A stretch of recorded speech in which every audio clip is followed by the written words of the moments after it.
Programang ito ay rated SPG, striktong patnubay at gabay ng magulang ang kailangan. Umaga pa lang ay aalis na si Tanggol para hantingin si Pablo. Makikita naman ni Tanggol si Pablo at susundan niya ito hanggang sa kasino na negosyo ng mga kabalyero. Galit na galit si Tanggol at kahit wala siyang baril ay susugod siya. Sa takot na bumalik ulit sa kulungan ay tinakpan ni Tanggol ang kanyang muka para walang makakilala sa kanya. Bakal na pamalo lang ang dala ni Tanggol at agad niyang pinatumba ang mga bodyguard ni Pablo.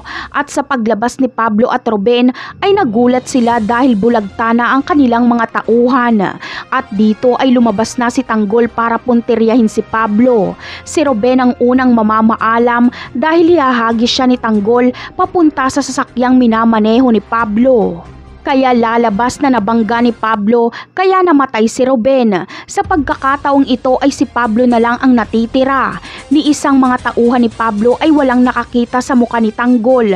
Kaya kapag mapatay ni Tanggol si Pablo ay walang makakapagturo kay Tanggol dahil magmumukha lang itong aksidente. Sinabitan kasi ni Tanggol ang sasakyan ni Pablo kaya ibabangga ito ni Pablo para mapatay niya si Tanggol. Pero makakatalon si Tanggol kaya malamang isang babangga si Pablo. Ngunit ito na kaya ang katapusan ni Pablo? Tama lang ba na si Tanggol ang pumatay sa kanya?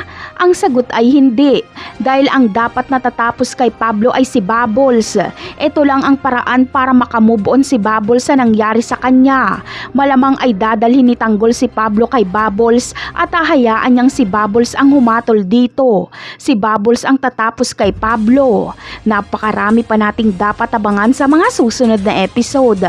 Paalam!